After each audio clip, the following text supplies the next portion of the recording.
6, 8, 10. No sé, 5 semanas después son No, 10. pues.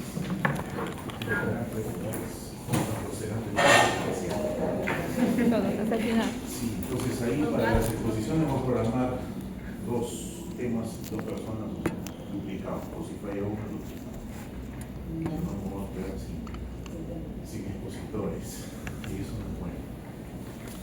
Bien, la parte de la práctica de esta semana tiene dos partes. La primera, la que no vimos por el feriado, y la segunda, que es la que corresponde a esta semana. Esta es la primera. Se llama inmunodiagnóstico o diagnóstico inmunológico. Este diagnóstico inmunológico tiene que ver con pruebas de laboratorio de tipo antígeno-anticuerpo, como las que acaban de hacer ahorita, que es una prueba de tipo ELISA. La prueba que es larga, demora bastante, porque tiene mucha especificidad y mucha sensibilidad. En microbiología existen dos maneras de demostrar la presencia de un agente infeccioso. La primera es demostrando la presencia del microbio, ya sea en una lámina a través de una tinción de Gram, por ejemplo, o un examen en fresco, o observándolo en un crecimiento microbiano en un cultivo que ustedes tienen, demuestran la presencia del microbio, y a eso se le llama diagnóstico microbiológico. Pero hay microbios que no se pueden observar de esa manera. Por ejemplo, los virus. Los virus son tan pequeños que no los puedo ver en un microscopio común como el que utilizamos, y tampoco los puedo sembrar en una plata como la que hemos utilizado de acá. Entonces, en esos casos, cuando el microbio no puede observarse o demostrarse en un cultivo, lo que se hace es una prueba de tipo antígeno-anticuerpo, utilizando el concepto inmunológico de la especificidad antígeno-anticuerpo. Ya saben ustedes que el antígeno, ¿qué cosa era el antígeno? ¿Qué era el antígeno?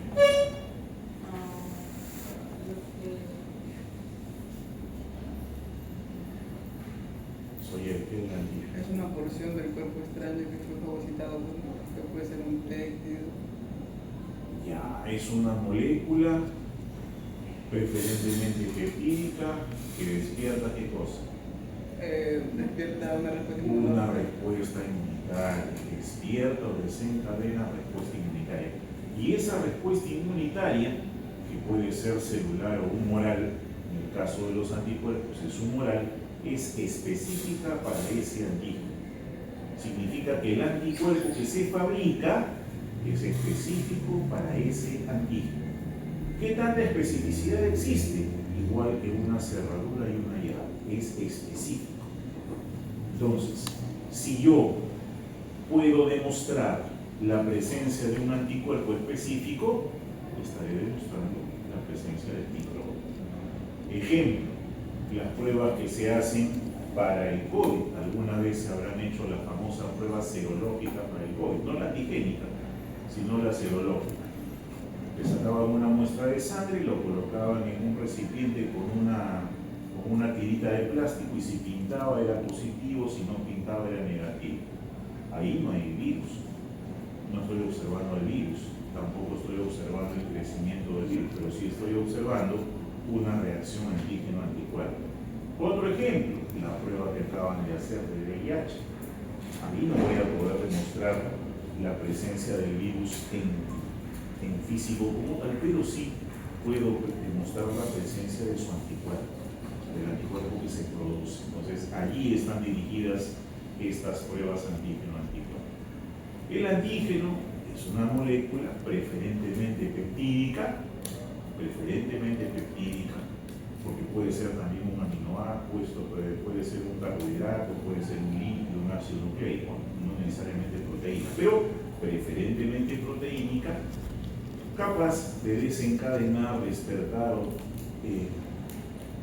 evidenciar una respuesta inmunológica. Esa respuesta inmunológica es el anticuerpo. ¿Y qué es el anticuerpo? Una proteína. El anticuerpo sí es una proteína como tal, que tiene una estructura, ya saben ustedes, 2 cadenas pesadas, 2 cadenas ligeras, hay 5 isotipos, y que ese anticuerpo tiene especificidad a través de esta región, que es donde se va a unir el antígeno, para darme una correlación que sea específica. Ahora, esa reacción antígeno-anticuerpo, por ejemplo aquí hay un anticuerpo, miren a qué antígeno se une, y el anticuerpo que está acá se une a otro antígeno completamente diferente. Si yo este anticuerpo lo relaciono con este antígeno, no se va a poder unir porque no es específico para él, sino para este solamente. Esa es la especificidad que se busca. Entonces, yo puedo, a través de reacciones serológicas, ¿y por qué serológicas? Porque los anticuerpos que voy a estudiar están en la sangre, particularmente en el suero, así que por eso se llama serológico. Y voy a poder detectar su presencia, o sea, detectar la presencia del anticuerpo, o también puedo cuantificarlo, puedo saber qué cantidad de anticuerpos hay, inclusive puedo detectar y cuantificar los antígenos. ¿Para qué? Para poder hacer diagnóstico de enfermedades infecciosas. ¿Cómo se hace el diagnóstico de la infección por virus de inmunodeficiencia humana? ¿Le hacemos un frotis al paciente? No. ¿Le hacemos un cultivo al paciente? No. ¿Qué hacemos? Una prueba antígeno-anticuerpo para demostrar 2 cosas: la presencia del anticuerpo contra el virus o la presencia del antígeno viral. Pero para eso las pruebas que usamos son de este tipo, antígeno-anticuerpo. Y hay varios tipos de pruebas, vamos a ver ahorita.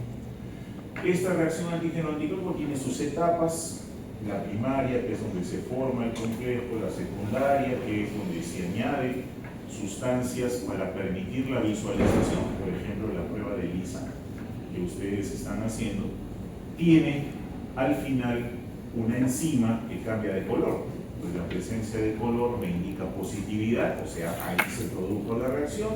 Si no cambia de color, negativo, no se produjo la reacción. Y la terciaria, que es una etapa mucho más avanzada para verificar neutralización o destrucción antigénica. Entonces, esa especificidad la vemos también acá. Este anticuerpo se une solamente al triangulito, no se va a poder unir ni al cuadrado, ni a la bolita, ni a la estrellita de acá, porque no es específico para eso. Igualito el de este anticuerpo de aquí, solamente se une a la cruceta, no se une a la bolita, ni al cuadradito, ni al triangulito. Esa especificidad es la que yo voy a utilizar. Cuando medimos la concentración de los anticuerpos, para referirme a más concentrado o menos concentrado, hablo de título. Título es una expresión de la dilución, de la concentración de un soluto en una dilución, en una solución. Algo que se ve en la química.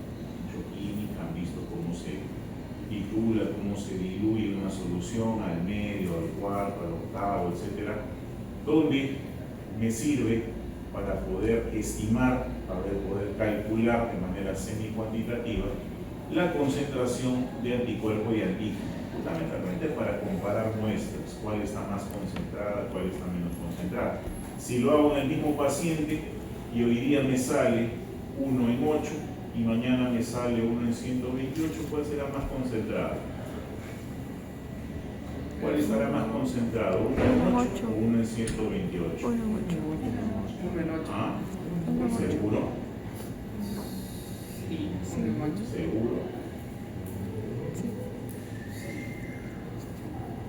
Mira, si está en 1 en 8, significa que yo lo he diluido 8 veces y me sale positivo. Si es 1 en 128, lo he diluido 128 veces y sigue saliendo positivo. ¿Cuál será más concentrado? 128. Así es, porque estás hablando de la inversa.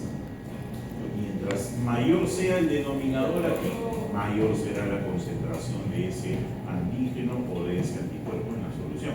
¿Y eso para qué me sirve? Para saber si el paciente está mejorando, está igual o está empeorando. Si hoy le mido 1 en 128 y en una semana está en 1 en 8, significa que va mejor. porque en la subsiguiente va a ser 1 en 2 y de repente ya no voy a detectar nada. Pero si hoy le mido 1 en 4 y en 2 semanas 1 en 256, significa que se elevó mucho más. Pues no hay mejoría, habrá que ver qué es lo que está causando esa elevación. Ahora, dentro de estas pruebas serológicas hay varios tipos. Les hablaba hace un ratito de interacción primaria, secundaria, terciaria. Los colores los separan.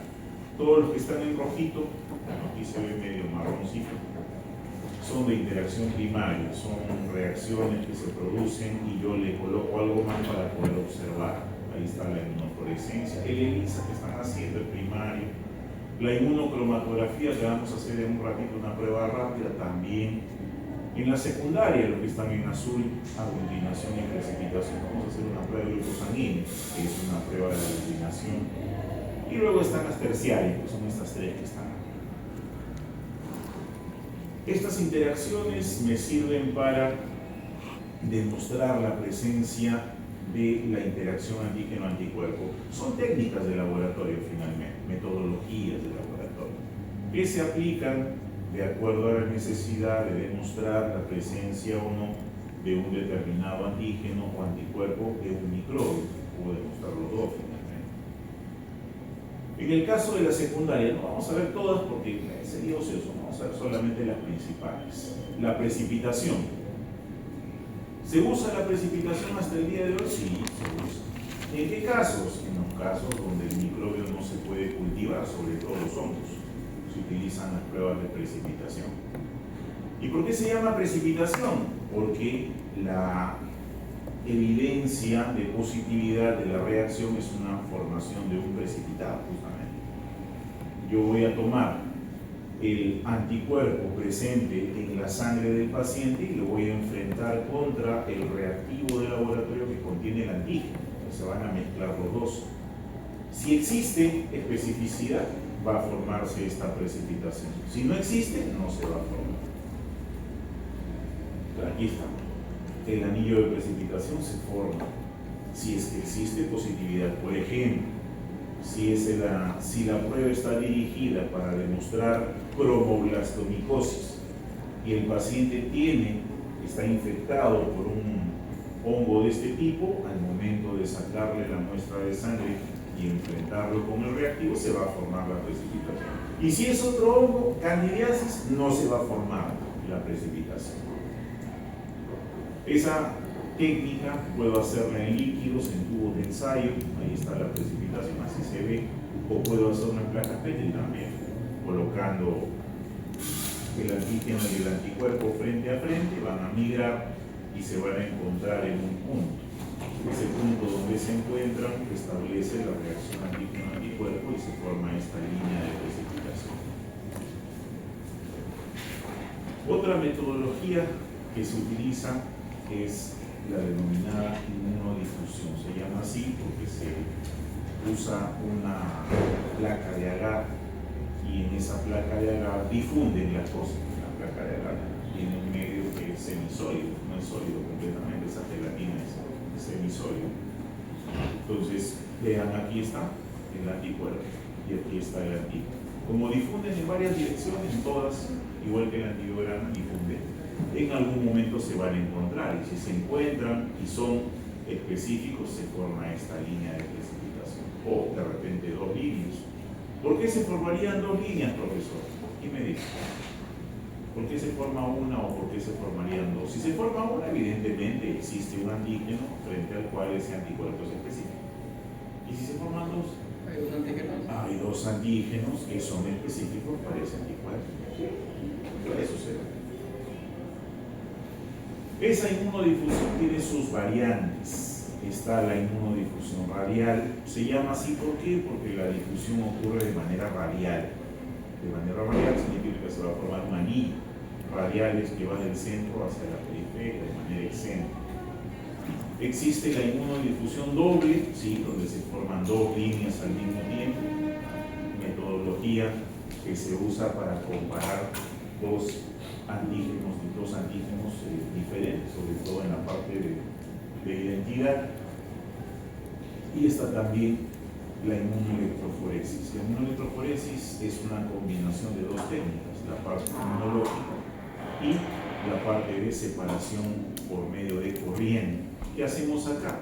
Agarramos el suero, la sangre, la centrifugamos, sacamos el suero, lo colocamos en un medio de agar, le metemos corriente y como le metemos corriente las proteínas empiezan a migrar de un sentido positivo, negativo, hacia el sentido positivo.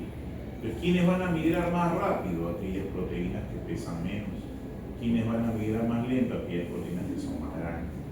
Y una vez que termino de hacer esa migración por electroforesis, voy a colocar el anticuerpo para que pueda realizarse la reacción de especificidad y se van a formar en este caso alcosobancos que separa la albúmina, la alfa-globulina, la beta-globulina y la gamma-globulina. Puedo identificar ahí también la presencia de alguno de estos componentes que esté elevado. En el caso de la aglutinación, esta es una interacción secundaria donde yo voy a utilizar el fundamento de la formación de grumos.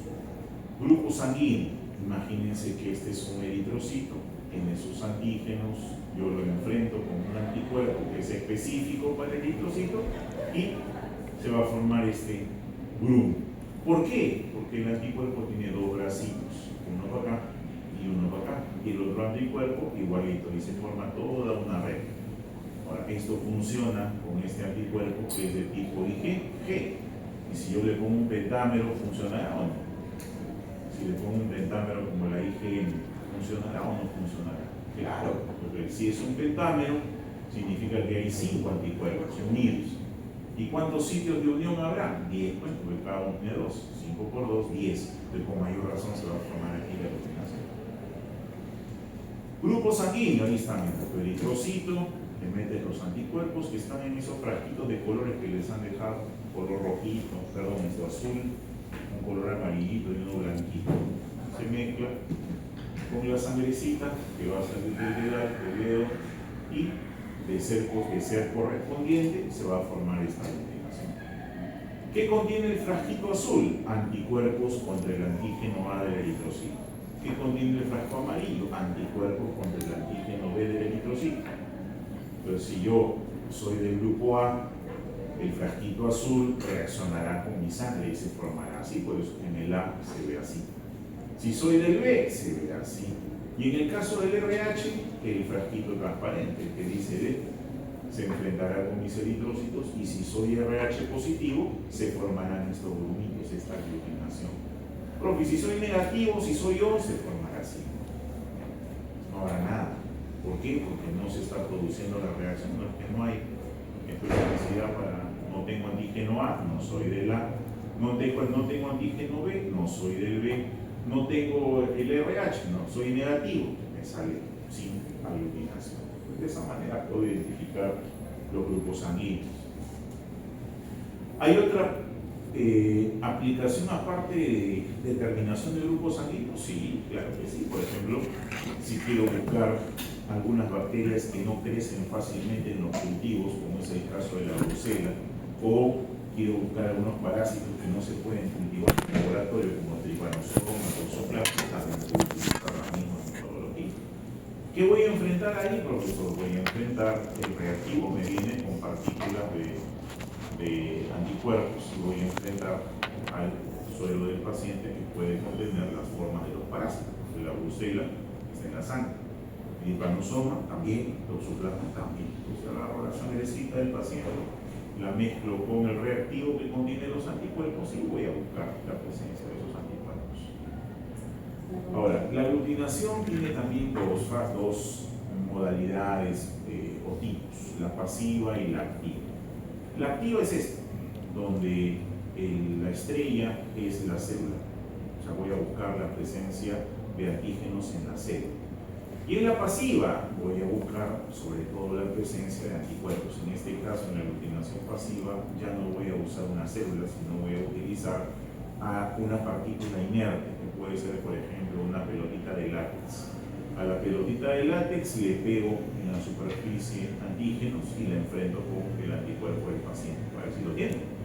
Le pongo el antígeno acá y el anticuerpo del paciente debe ser específico para formar la reacción de aglutinación. ¿Se usa dónde? Antes se usaba en la glicoproteína 120 del VIH y de antígeno de superficie de hepatitis. Ahora se utiliza sobre todo para la búsqueda de un factor de virulencia que vimos en la clase teórica que se llama streptolicina O. Factor de virulencia estreptococo se puede buscar así. ¿Por qué? Porque cuando me infecto de Streptococcus pyogenes, mi respuesta inmunitaria fabrica anticuerpos contra todos esos antígenos, la streptolicina S, contra la proteína M, contra la streptolicina O, contra la polisacario de la cápsula y todo. Entonces, quiero buscar los anticuerpos contra la streptolicina O. ¿Por qué? Porque esos anticuerpos de estar presentes se correlacionan mucho con las faringitis estreptocócicas y se correlacionan en el tiempo con la presencia de fiebre reumática o de glomerulonefritis posinfecciosa. Entonces, mido la presencia de esos anticuerpos. De ser positivo y el paciente tiene sintomatología de glomerulonefritis posinfecciosa o de fiebre reumática, pues es lo correcto. Mi sospecha clínica está correcta. Esa aglutinación pasiva también puede hacerse de manera directa para buscar anticuerpos o de manera reversa para buscar antígenos. Modalidades que se usan de la La floculación, esa es otra modalidad que se utiliza sobre todo para sífilis. Las pruebas para diagnóstico de sífilis utilizan esta metodología, que es muy parecida a la precipitación, solo que el tipo de partículas que se usan son más chiquitas, más finitas, y generalmente para observar positividad usamos un microscopio. La floculación es un tipo de aglutinación muy fino que se produce. Ejemplo, las aglutinaciones febriles. Si quiero buscar presencia de paciente infectado con tifoidea, paratifoidea o brucela, uso pruebas de aglutinación. Me va a salir más rápido que hacer el cultivo, me va a demorar tifoidea, brucela, de 5 o 10 días, ¿sabes? Y la aglutinación, ¿cuánto tiempo me sale? Media hora, entonces quiero hacerle eso.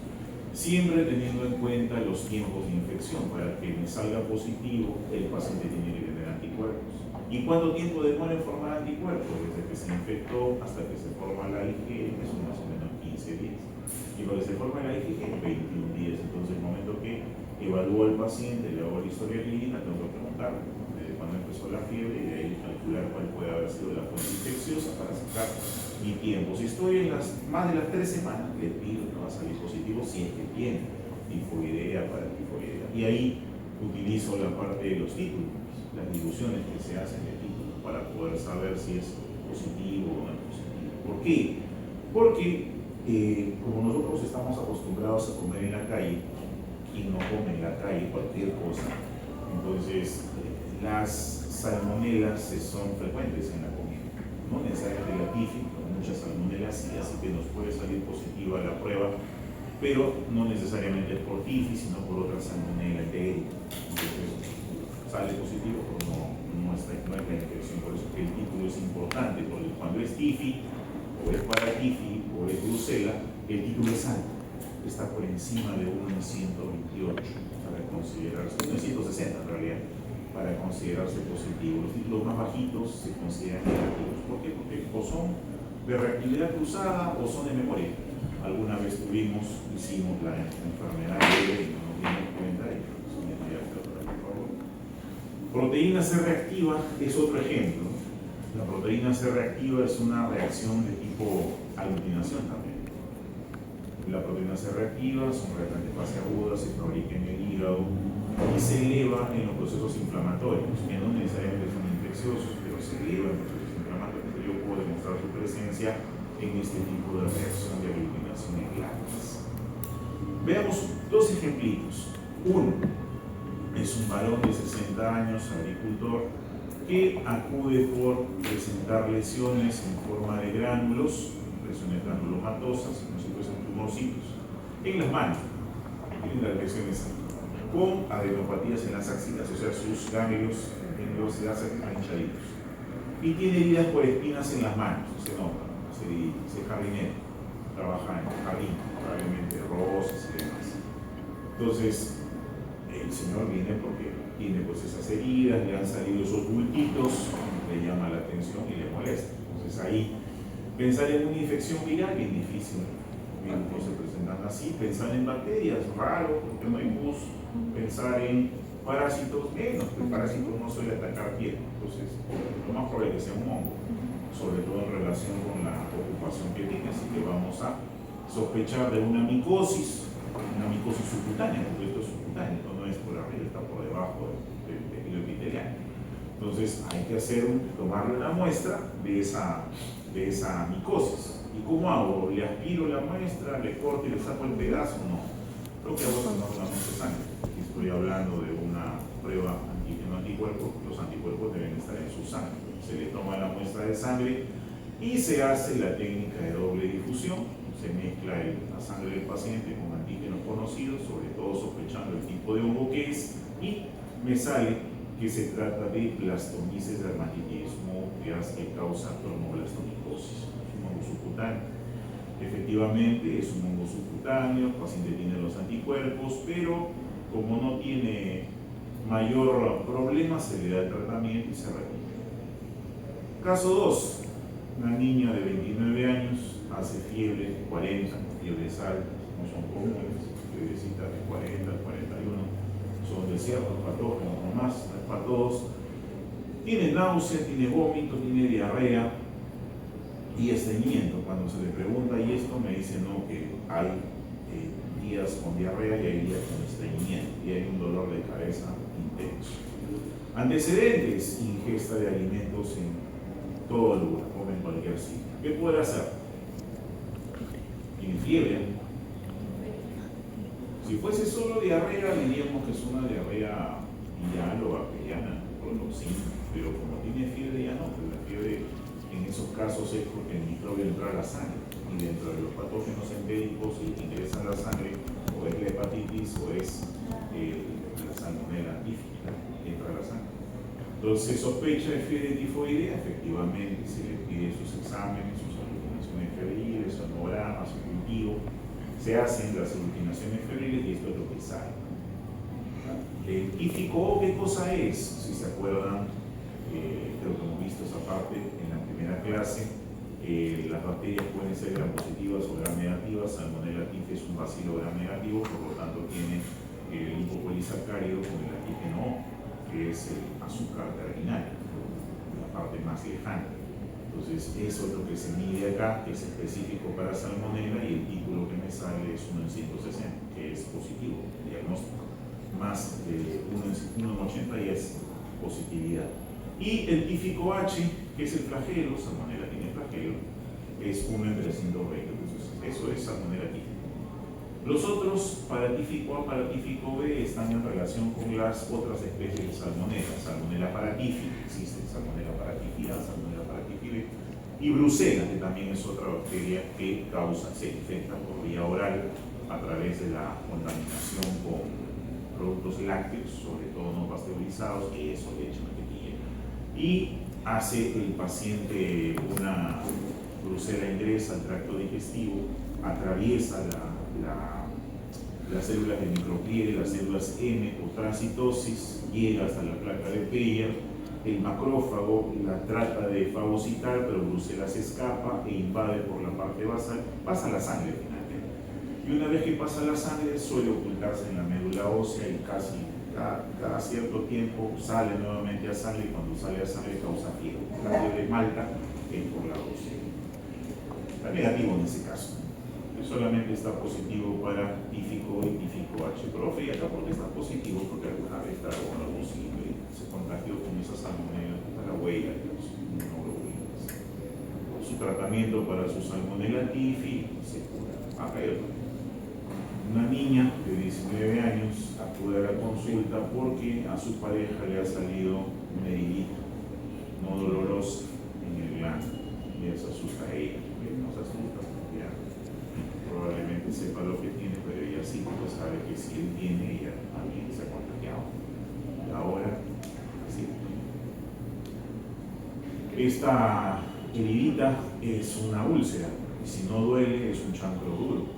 El chancro duro es un síndrome de úlcera genital, lo más probable es que le pone más pálido, infección de transmisión sexual, así que hay que hacerle los exámenes para treponema, le hacen su VDRL y sale positiva ella.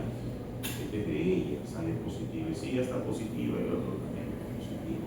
Ya ustedes han visto, de acuerdo a la exposición que hicieron en la clase, que el treponema pálido tiene tres fases. La fase primaria, que es en la zona de lesión, la fase secundaria, que es cuando viaja por sangre, y la fase terciaria, donde ya se afecta el tejido nervioso y el tejido óseo, y la fase terciaria donde tiene cura. La primaria tiene cura, la secundaria también, la terciaria ya es esperar la muerte nomás. Todo lo que el tiempo es largo, son más o menos 30, 40 años entre la infección primaria y la final. Así que si alguna vez les cuentan sus amigos de sus amigos que les salió este tipo de heridita, hombre o mujer, por favor tratarse. Se trata rápido, su antibiótico y se cura. Nada tiene cura. Lo peor es quedarse callado, porque como esta lesión demora más o menos 15 días y luego se desaparece solita, la gente piensa que ya se curó. No es así. El microbio que está acá pasa a la sangre y empieza a circular. Sale una especie de varicela, piensan que es varicela, también se cura y pasan directo a la sífilis terciaria. Entonces es importante esto. Cuando vienen ese tipo de consultas, al toque nomás dar el tratamiento. Pruebas de interacción primaria, las que son mucho más específicas. Inmunocromatografía, aquí no se ha hecho una prueba rápida, se conoce hasta el cansancio, hay para todo, hasta para embarazo hay estas pruebas. ¿En qué consiste la inmunocromatografía? Una reacción antígeno-anticuerpo, donde la reacción antígeno-anticuerpo se produce en una tira de papel que viene en un cassette de plástico. ¿Qué cosa hay en la tira de papel? Depende de lo que esté buscando. Si está buscando antígeno, en la tira de papel hay anticuerpo.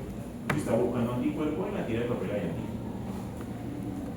El ELISA, lo que acaban de hacer ahorita, una reacción antígeno-anticuerpo que es en un pocillito, en unos vasitos de plástico chiquititos. ¿Y el vasito está vacío, profesor? No, no está vacío.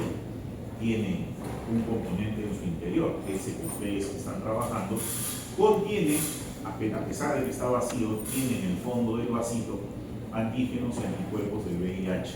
Y lo que yo hago es agregar el suero de mi paciente para ver si realmente el paciente está infectado o no. Ese ELISA utiliza enzima, el nombre es así, inmunoensayo ligado a enzima. La enzima lo que hace es ayudarme a verificar si cambia o no cambia de color para poder mirarlo, no me daría cuenta. Sirve para detectar antígenos, como por ejemplo el antígeno superficie de hepatitis B, podría ser también el antígeno P24 del VIH. ¿Sirve para detectar anticuerpos? Claro que sí, IgM, IgG, IgA, cada tipo de ELISA va dirigido, las pruebas de ELISA son específicas, esa que estamos utilizando es para VIH, hay otra que es para hepatitis B, hay otra que es para hepatitis C, tienes para herpes, tienes para, ¿cómo se llama? Hepatitis A, tienes para helicobacter, hay de todo. Hoy en día hay un montón de pruebas para todo, casi para todo. Los ELISAs también pueden ser, bueno, ya esto es competitivo o no competitivo, es por el tipo de reacción que se produce, si hay color o no hay color. Y la ELISA de captura, que se utiliza para poder detectar con mayor fidelidad la presencia de pequeñas cantidades de anticuerpos, generalmente cuando el paciente está entrando recién en la fase de recuperación. Inmunofluorescencia, una metodología donde lo que voy a observar es la presencia de fluorescencia. Si se produce la reacción antígeno-anticuerpo, va a haber fluorescencia. Esa fluorescencia puede ser directa o indirecta. Directa si lo que voy a buscar son antígenos, indirecta si lo que voy a buscar son anticuerpos. En microbiología más se usa la inmunofluorescencia indirecta. ¿En cuáles casos? Hay una prueba que se llama test o prueba de inmunofluorescencia para treponema pálido, para sífilis. Es una prueba confirmatoria. Si el paciente me sale positivo en las pruebas anteriores, en esta voy a comprobar si realmente tiene el treponema pálido o no. ¿Cómo se hace esta prueba? Bien fácil, pues esto que ustedes ven aquí es una lámina en realidad. Estoy viendo un campo de una lámina. En la lámina, ¿qué cosa hay? Treponemas ahí puestitos. ¿Y qué le voy a añadir entonces? El suero del paciente. Si el paciente tiene sífilis, los anticuerpos del paciente se van a unir a este treponema y va a formarse la fluorescencia. Entonces yo voy a poder observar si es positivo o negativo. La quimio, que es la quimioluminiscencia o electroquimioluminiscencia, que es las últimas metodologías, me sirve para medir cantidades pequeñitas altísimas de anticuerpos. También tiene su utilidad, por ejemplo, para poder detectar cantidades muy pequeñas de antígeno o anticuerpo de VIH, que es mucho más sensible que la que están haciendo. Solo que es más compleja, necesita un equipamiento más grande, más cara y demás. Pero la utilizamos, por ejemplo, en los bancos de sangre. Cuando van a donar sangre, les hacen las pruebitas para saber si tienen sus cositas por ahí. Y la metodología que se usa es esta, para saber si realmente, si es una sangrecita que está con sospecha, esa sangrecita se descarta, no la podemos transfundir, sino podemos exponer a un paciente al riesgo innecesariamente. Caso 1. Varón, 54 años, lo van a operar por cáncer de próstata y le indican una serie de exámenes para su riesgo quirúrgico. Y le están haciendo su tacto rectal. Su riesgo quirúrgico, ¿qué implica? Un hemograma, un perfil de población, su bioquímica basal y su serológico. Tienen que pedir BDRL para descartar sífilis, hepatitis B y también VIH. Profe, significa que si tiene VIH no lo operan, no lo operan igual, solo que utilizan otro tipo de medidas de protección, otro tipo de instrumental para no producir contaminación cruzada. Entonces le hacen su muestrita para VIH y esteriliza. Lo que están haciendo ustedes es esto. Estos están haciendo, han puesto sus cositas ahí, sus pocillitos, y al señor le sale positivo. En el ELISA le toman otra muestra, le sale positivo. El señor se asusta, se entera la esposa, también se asusta, porque al final hay 4 asustados, pero el ELISA es una prueba. El ELISA es una prueba de tamizaje. El ELISA es una prueba de screening. Es una prueba que te puede salir positiva, pero no significa que estés infectado. Es de tamizaje. Entonces, en ese caso, lo que se hace es una prueba de confirmación. Pero la prueba de confirmación tiene otras metodologías, tienes la inmunofluorescencia, que es la que hemos visto, tienes el Western blot, que es una técnica de precipitación, y se le pide, obviamente no podemos dar el diagnóstico a medias, así que hay que pedirle su inmunofluorescencia, le hacen las laminitas, ahí están las láminas, y en este caso, profe, ¿qué tienen las láminas? Antígenos virales pegados ahí. Yo añado los anticuerpos del paciente en la sangre y veo si es positivo, ¿no? Y en este caso le salió negativo el síntoma, le volvió el alma al cuerpo, negativo en las 2 muestras. Si la confirmatoria es negativa, la positividad de la prueba de tamizaje me interesa. Le salió negativo, se fue tranquilo, pero a alguien ahí se le ocurrió citarlo en 6 meses para un control y en el control ya le salió positivo. O sea, el paciente está en prioridad. Caso 2, una ñaña de 28 años que hace ictericia, se pone amarilla como un pato, hace fiebre y le duele la pancita, particularmente el hipocondrio derecho. La examina, el hígado está angelicidazo. ¿Qué tendrá? Hepatitis. Más probable la B por la edad, si fuese 10 años sería la A.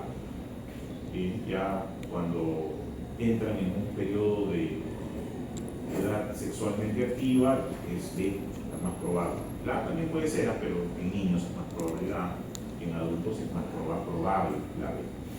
¿Qué pasó con esta señorita? Bueno, quería ser flaca y le hicieron su cirugía para banda gástrica y le transfundieron una unidad de sangre, era necesaria. Y bueno, es el único antecedente de importancia. Era soltera, no tenía contacto sexual reciente, así que por ahí no fue la cosa. No había ido al odontólogo para hacerse ningún procedimiento, así que la única sospecha era la transfusión. Le hacen su perfil de hepatitis B, pues son varios este tipo de luminiscencia y sí le salió positivo todo. Wow. Era una hepatitis reciente, aguda, muy probablemente adquirida por transfusión sanguínea.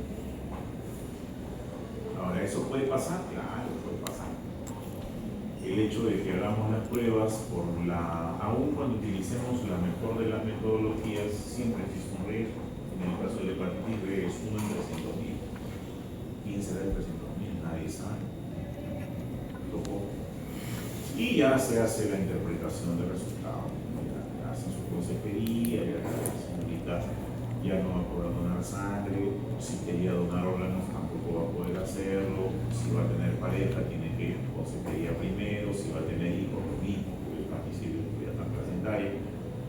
Y bueno, seguir su tratamiento en lo que respecta a su una buena evolución para evitar que te haga hepatitis crónica, que te haga hepatocarcinoma, porque para mala suerte la niña no estaba vacunada, porque para hepatitis hay vacuna. Entonces ahí ya se juntan todos los astros y tenía resultado bien. Muy bien, esa es la primera parte que va en relación con las pruebas antígeno-anticuerpos. Pero ahora vamos a mirar la segunda, que es la parte de las infecciones respiratorias. ¿Cuánto tiempo va que lo han incubado, niños? ¿Quién lleva el tiempo? 45 minutos. Ya, está bien. Hacemos eso y ya mira, es una hora de incubación. Bien, infecciones respiratorias altas y bajas. ¿Se hace diagnóstico? Claro, en microbiología se hace diagnóstico. En el caso de las infecciones de origen viral, no mucho. ¿Quién va al médico por un resfrío? La mayoría se teleconsulta, tu descanso, tu panadol y se acabó. Las infecciones virales son autolimitadas, la mayoría. Rinovirus, los coronavirus no COVID, se autolimitan. ¿Cómo se llama? Te enfermas, haces tu coriza, tu secreción nasal, tu rinorrea, tu lagrimeo, estornudo, malestar general, pero estás ahí 5, 6, 7 días y te recuperas. Tome lo que tomes. Puedes tomar lo que quieras, igual va a durar 7 días. Después de eso te vas a recuperar. Pero en algunos pacientes, cuando se infectan por virus, hay daño en los cilios y las bacterias, que ya saben ustedes que están en el tracto respiratorio, como estaba el Streptococcus pneumoniae, como en ese 5% de personas, como estaba la Neisseria meningitidis, en ese 5 a 10% de personas, y si no hay cilios funcionando, la bacteria se mete, porque el cilio se la saca. Entonces ahí se va a solidificar y ahí sí vas a tener que hacer estudios para saber si hay o no microbio bacteriano. Parásitos bacterianos son más raras. Pero cuando son otro tipo de virus cuyo compromiso es sistémico, sí necesitas estudiarlo. Por ejemplo, influenza, y se queda tranquilo. Si es una gripe, o sea, no solamente hay malestar a nivel respiratorio alto, sino hay dificultad respiratoria y además hay fiebre. Los resfríos no producen fiebre, solamente es una cuestión local.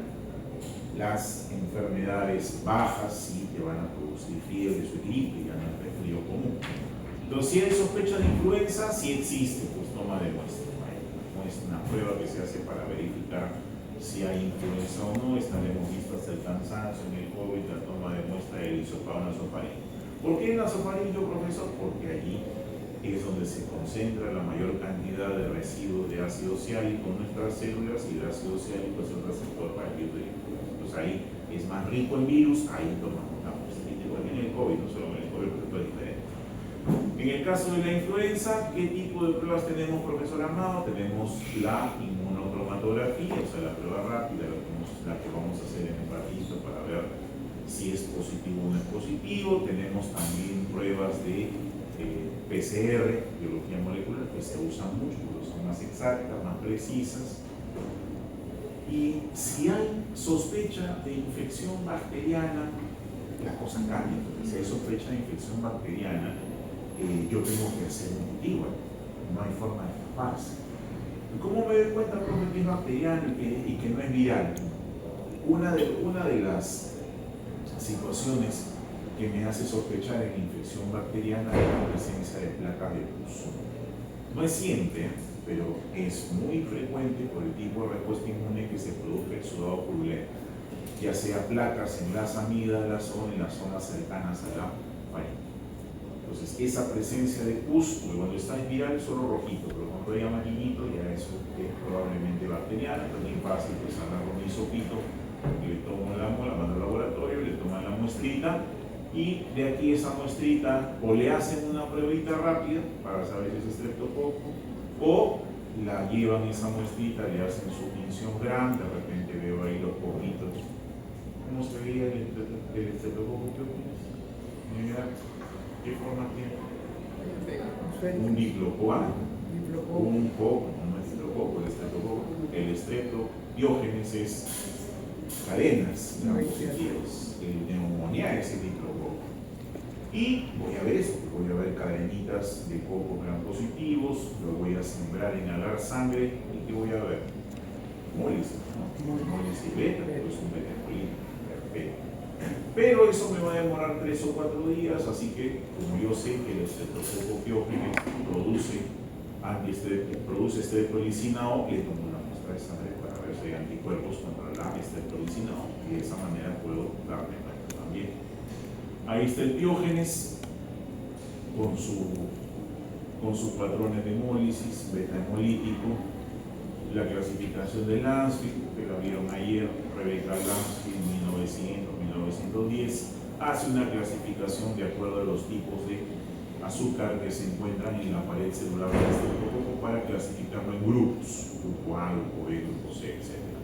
Y la hemólisis, la capacidad que tiene el coco gram positivo, el estreptococo, para destruir o lisar el hemolisis parcial, hemólisis alfa, hemólisis total, hemólisis beta, sin hemólisis, hemólisis gram.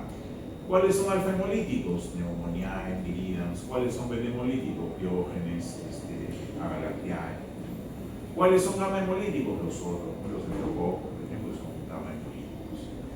Sinusitis. Estudio la sinusitis, sí, siempre y cuando sean crónicas, el paciente sea inmunocomprometido o no haya una buena respuesta antimicrobiana o se complique con meningitis o una celulitis perioritaria. ¿Y cómo se toma la muestra, profe, para una sinusitis? El otorrino les toma la muestra con un aparatito que es como un cistoscopio, con un tubito, con una canulita que sirve para absorber, que tiene que entrar al meato medio para sacar la secreción del seno paranasal maxilar. El frontal, si no se puede sacar, es más difícil, pero como drena hacia abajo por gravedad, cae pues el maxilar y de ahí se saca. La epiglotitis, otro cuadro, una emergencia médica causado por esta bacteria que también la han visto ayer, Haemophilus influenzae de tipo B. ¿Qué cosa era? Un coco era vacío. ¿Qué era el Haemophilus? Un coco vacío, claro, es un vacío rojo. Un coco vacío era negativo. El serotipo B particularmente, ¿por qué? Porque es el que causa enfermedad, los demás serotipos no lo hacen, pero este B sí. Y en el caso del hemófilo suele depositarse y causar enfermedad a nivel del epiglotis. Entonces causa que un epiglotis que normalmente se ve así, se vea de esta manera. Y si esto se hincha, el paciente no puede respirar, se ahoga. La epiglotitis es frecuente en los niños y hay que tener cuidado cuando se presenta porque se puede ahogar, hay que llevarlo a este niño, lo han intubado, un tubo que le ha puesto acá. Profe, ahí puedo hacerle cultivo para qué, si lo que está produciendo el hemófilus es una reacción inmunitaria acá, ahí el cultivo por gusto, y además acá no vas a entrar a sacarle cultivo como lo haría, tendría que abrir, no importa, ¿no? ¿De dónde tomo la muestra entonces? Sangre nada más para demostrar la presencia de la bacteria en sangre, pero no vas a hacer nada en la faringe ni en la nasofaringe, eso no se manipula. Otitis media, profe, ¿por qué la otitis media? ¿Por qué el oído está metido acá en el respiratorio? Porque hay una comunicación fisiológica, ¿cómo se llama? Trompa de Eustaquio, porque comunica la faringe con el oído medio, así que cuando se produce infección respiratoria alta, sobre todo en niños, por comunicación directa, la trompa de Eustaquio es más corta y más horizontal en los niños, es más ancha también. El microbio migra hacia el oído medio, el otro también pasa. ¿Y qué microbios suelen estar más involucrados? De todo, hay virus y sobre todo bacterias, Streptococcus, el propio Haemophilus influenzae y la moraxella que hacen otitis. ¿Y por qué hay problema con la otitis? Porque se produce descarga purulenta al interior del oído medio, eso enlentece y entorpece la función de los huesecillos y abomba el tímpano. El paciente tiene dolor, el paciente tiene además dificultad para escuchar. ¿Lo que hago? Una otoscopía, meto mi otoscopio, ese que me compraron cuando estaba en primer año, para mirar cómo está ese tímpano y lo veo abombado, ¿no? Pues está abombado, está inflado. Le digo al paciente que haga maniobra de Valsalva y está tenso, el tímpano no se mueve. ¿Lo que hago? Ya lo llevo al médico. ¿Qué voy a hacer? Mira, acá hay pus adentro y eso yo no lo voy a tocar, hay que cortar. Hay que meterle un agujito, un bisturí, cortar y sacar esta secreción, porque esta secreción la voy a cultivar, la voy a sembrar y cultivar, se llama secreción óptica. Y a veces la presión es tanta que el tímpano solito se rompe, ¿no? Y el pus, o la pus sale por el conducto del tubo externo. Entonces simplemente recoges y lo vas a comunicar. Estreptococo neumonía causa este tipo de complicación, ya lo conocen, la neumonía tiene su propia apariencia, el hemolítico, el estreptococo gran positivo, etc. En el caso de las infecciones bajas, las neumonías se estudian, sí, se estudian. ¿Y cómo, profe? Hago cultivo de puntos, puedes hacerlo, pero más fácil es hacer un hemocultivo, porque el microbio que causa neumonía pasa a sangre. Es mejor hacerlo directamente de la sangre, porque para sacarle la muestra del pulmón habría que hacer una fibroscopía. Si el paciente está hospitalizado o está intubado, vas a hacer mejor de sangre directamente. Pero no vamos a hablar de eso, vamos a hablar particularmente de la tuberculosis pulmonar, que es una enfermedad representativa de alta prevalencia en el Perú, etc. Una mujer de 26 años llega a la emergencia tosiendo sangre y cansada. Cuando le preguntan, ha perdido 10 kilos en 12 meses, mira cómo está de flaca. Y tiene más de 3 meses tosiendo y el esputo que le sale con manchado de sangre. Hay fiebre y sudoración nocturna, pero niega disnea, niega que se cansa o que tiene dificultad para respirar, a pesar de que haya con fatiga, y niega también que haya dolor. Se toma su plaquita, ahí están las imágenes con los ápices en ambos lados, tomado. Y en este caso, lo que hacemos es pedirle una muestra de esputo, es el mojito que sale, que viene de la parte interna, de la parte inferior, de la parte alveolar. Entonces el esputo se recoge en un vasito como este, estéril, para poderlo llevar al laboratorio y estudiar. ¿Qué necesito para eso? Indicarle al paciente que tiene que venir pues, previo aseo de la boca y luego enseñarle cómo extraer ese esputo, si lo puede hacer solo mejor.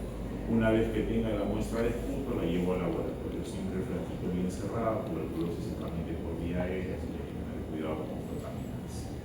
La toma de muestra, hay un videito, vamos a ponerlo acá para analizar el. ¿Cuánto falta? Creo que sí, señor. Bueno, la grabación va a 52 minutos para la grabación. ¿Se le toca los 60 minutos? No, no puedo contar. Ay, no, tengo 52 minutos.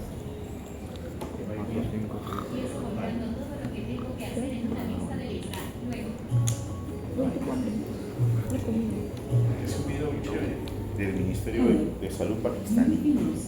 Muestra cómo se hace la If you find out that you have TB, don't worry. TB can be cured, but only if you complete your full course of medication. If you don't get properly treated, you can pass on the disease to others when you cough, spit, talk, laugh, or sneeze. TB is caused by bacteria that usually affect the lungs. Sputum, or phlegm, from your lungs can show you have TB, so it's important that you have a good sample of sputum to test. This is sputum. It can be thick, slimy, or even runny. It might look yellow, grey, or greenish. And if there is blood in the sputum, it might look brown or red. This is not sputum. This is saliva, which comes from your mouth. It looks clear and watery. To find out if you have TB, we need sputum from your lungs, not saliva from your mouth. Following these simple instructions will help you cough up sputum from deep in your lungs. Make sure to go to a place away from other people. Outside is best, or indoors next to an open window. This will ensure you do not spread TB to others. If you have food or something else in your mouth, rinse well with clean water. To cough up sputum from your lungs, first relax. Then breathe in and out deeply 3 times. Next, take a deep breath and cough hard to bring up sputum from deep down in your chest. Drop the sputum into the cup. Be careful that no sputum gets on the outside of the container. You need to cough up enough sputum to cover the bottom of the container. If you are unable to cough up enough sputum in one go, Try again. When there is enough sputum in the container, put the lid on tightly. Hand the sputum container back for testing straight away. You may find that you are unable to cough up much sputum, even after several tries. If that happens, you can try coughing up sputum at home. Sputum collects in your lungs while you sleep, so it may be easier to cough it up first thing in the morning as soon as you wake. Inhaling steam can also help to loosen up sputum in your lungs, making it easier to cough it up. Wherever you are, the technique for coughing up sputum is the same. Relax. Breathe in and out deeply 3 times. And cough forcibly from your chest.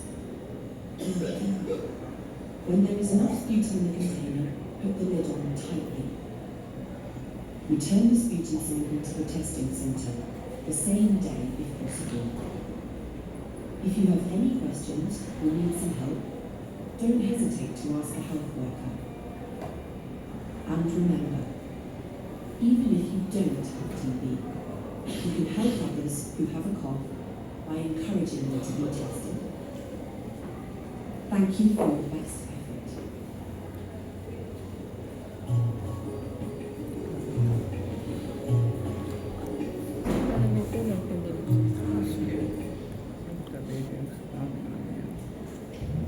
Y eso funciona cuando el paciente pues, puede expectorar de manera voluntaria. En niños es más difícil, o en un paciente anciano es más difícil, o en un paciente postrado es más difícil todavía. Entonces en ellos se utiliza un procedimiento que se llama aspirado bronquialveolar. Se ingresa con un fluidoscopio, vía oral, tráquea, bronquio primario, de acuerdo a la radiografía, y van a la rama bronquial donde han visto y aspiran. Y todo eso es aspira. Entonces lo que sale se lleva al laboratorio. Eso es pulmonar. Si es, por ejemplo, sospecha de tuberculosis intestinal, pueden utilizar ácido intestinal, tuberculosis gástrica.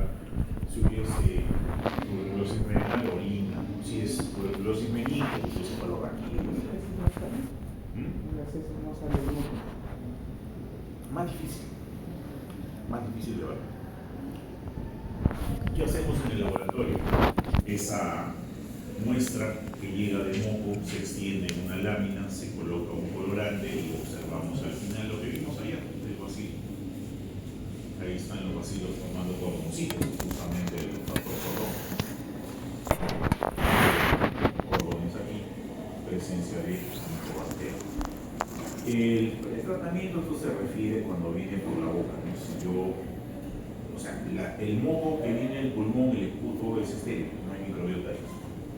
Pero no sale estéril porque pasa por la boca y la boca se contamina con todo lo que hay, así que por eso es que se debe descontaminar con hidróxido de sodio para poder dejarlo más limpio posible. Si viene directamente aspirado, eso no tiene que ser trabajo. La tinción de Sid Nielsen, dirigida a demostrar la presencia de micobacterias, tiene sus componentes, la fucina fenical, el alcohol ácido y la metileno. Fundamento de la tinción es la capacidad que tiene el microbio para resistir la decoloración con alcohol ácido. El alcohol ácido es una mezcla de ¿cómo se llama? Alcohol etílico 95-97 grados y ácido clorhídrico, es decir, ácido clorhídrico 0.1 normal. Entonces, eso prácticamente decolora todo, menos a la micomembrana de la micobacteria. ¿Por qué? Porque su ácido glicólico más su lípido de superficie, la trealosa, no dejan que se decolore. El ácido glicólico en consistencia es como la cera de la vela, así es, no deja que. ¿Y cómo hago entonces, profe, para pintar? Porque lo que se pinta es el peptidoglucano, lo que se pinta acá es el peptidoglucano, no es se calienta. En esta tinción hago la lámina, hago el frotis y lo caliento, coloco la fucina y lo meto al mechero de alcohol, hasta que empiece a salir vapor del colorante, yo lo separo. que se enfríe, caliente. Al calentarlo, el ácido glicólico se separa y puede ser el colorante. Y llega a ser glucano y se quita. Después le aplico el alcohol ácido, ya no se va a despintar y me queda ese bastoncito rojo que hace el diagnóstico.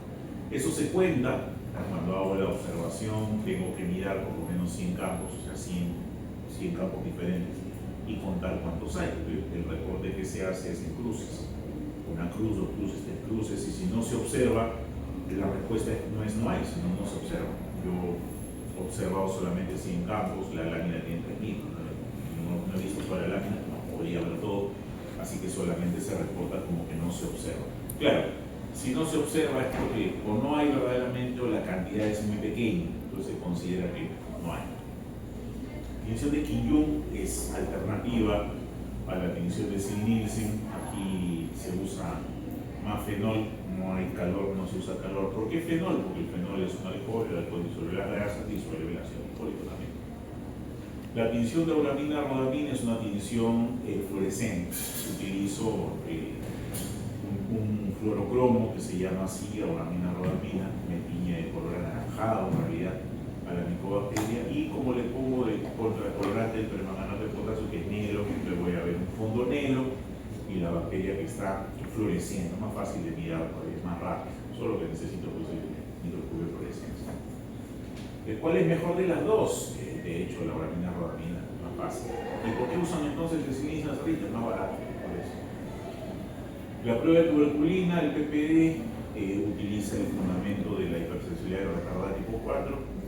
Entonces yo inyecto debajo de la piel una cantidad equivalente a 0.1 de derivado proteínico purificado.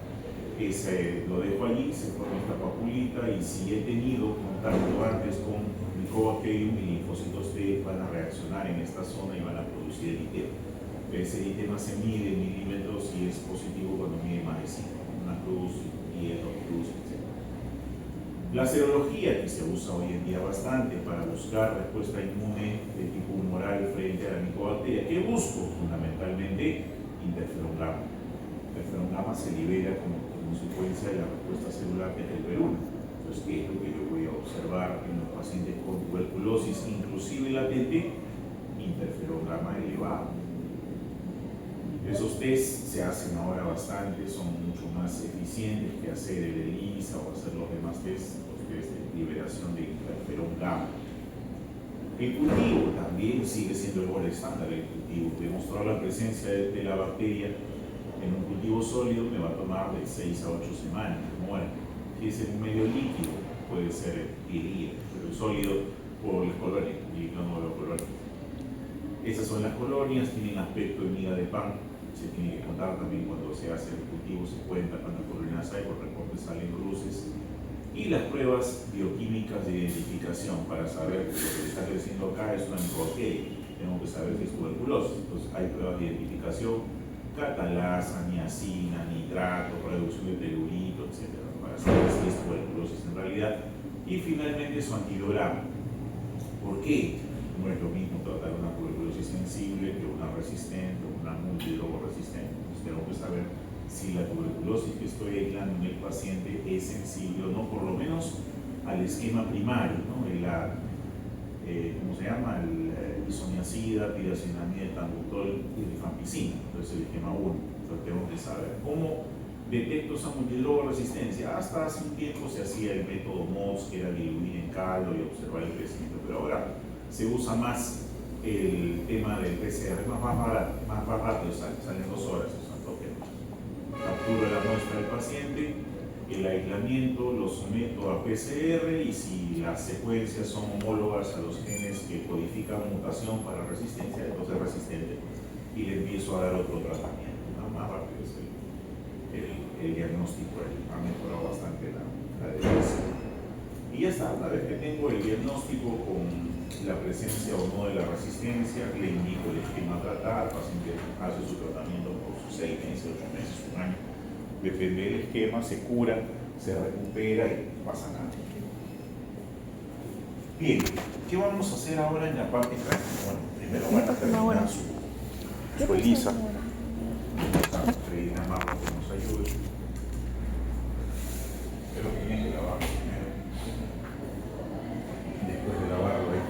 buscarle otras cosas más.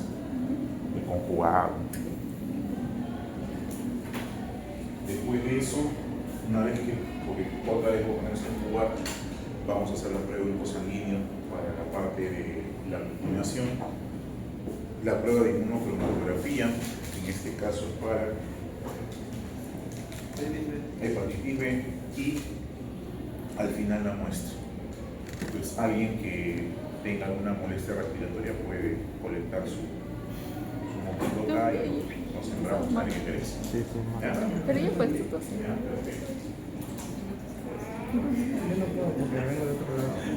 Yo no sé con gripe. ¿Qué hago? Sí, sí, sí. No sé, chicos. Pero ya me lo entregan a Con todos. moquito. No, Algo así de fondo. Sí, como el video, pero se hace la mascarilla. Pues. Ah, el informe se entera la próxima. Chicos, vengan para continuar con el... Pero entonces hay que grabar, ¿no? Ya está grabando ya. Sí, para hacer... Dale.